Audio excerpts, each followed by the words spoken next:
बहुत बहुत समय पहले, जब स्वर्ग अब भी समुद्र को छूता था,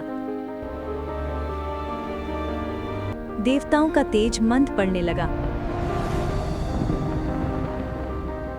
सोचिए जरा, जब देवता ही निर्बल हो जाएं, तो संसार का क्या होगा? थके हुए निराश देवता किसकी शरण में गए जानते हैं? भगवान विष्णु की। विष्णु मुस्कुराए और बोले, अपनी शक्ति वापस पाने के लिए क्षीर सागर का मंथन करो। उसकी गहराइयों में छिपा है अमृत, अमरत्व का रस। पर याद रखो, प्रकाश तभी जगमगाता है जब उसके साथ अंधकार हो। असुरों के साथ मिलकर ही सृष्टि फिर से जीवित होगी। क्या आपने सोचा था कि देवता और असुर कभी एक साथ काम करेंगे? पर उस दिन दोनों एक ही तट पर खड़े थे। मंदर पर्वत को उन्होंने मथनी बनाया और वासुकी नाग ने स्वयं को रस्सी। देवताओं ने पूंछ पकड़ी, असुरों ने सिर, और आरंभ हुआ समुद्र मंथन। तरंगे उठी, बिजली चमकी, आकाश और धरती कांप उठे। सृष्टि का हृदय फिर धड़कने लगा। लेकिन कुछ ही क्षणों में पर्वत डूबने लगा। हे प्रभु, पर्वत नीचे जा रहा है, देवता चिल्लाए। आशा डगमगाने लगी। तभी सागर की गहराइयों से एक सुनहरी रोशनी फैली। उस रोशनी से प्रकट हुए कूर्म अवतार विष्णु स्वयं, कच्छप के रूप में। उन्होंने शांत स्वर में कहा, मैं इस भार को संभालूंगा। वे सागर के तर में उतरे, पर्वत उनके कवच पर ठहर गया और मंथन फिर से शुरू हुआ। पर सागर के अंदर सब कुछ पवित्र ना था।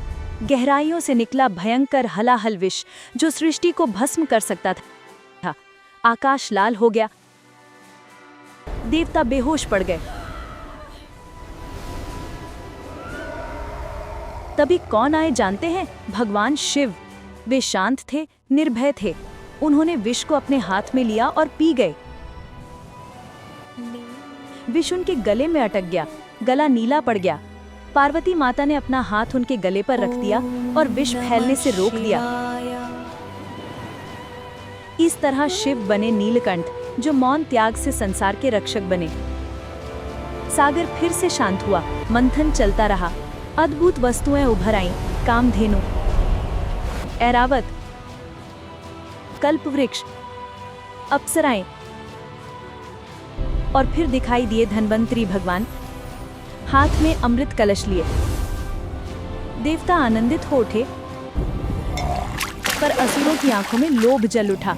उन्होंने अमृत छीन लिया और भाग गए। अब बताइए विष्णु क्या करेंगे? उन्होंने मुस्कुराए और रूप बदला, मोहिनी अवतार।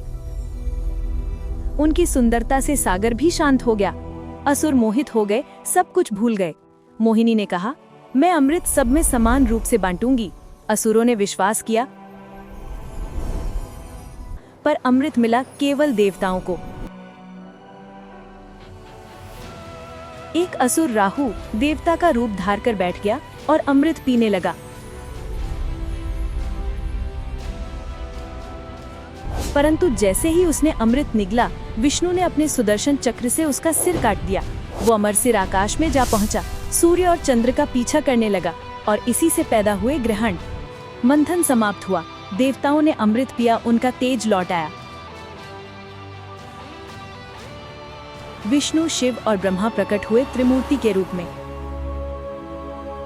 नीचे कूर्म शांत समुद्र में वापस उतर गए, अपना कार्य पूरा कर चुके थे।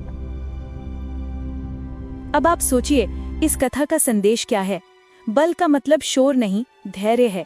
मौन में छिपी वो शक्ति ही सच्ची शक्ति है। सच्ची शक्ति मौन सहारा है। कूर्म, जिसने संसार को संभाला,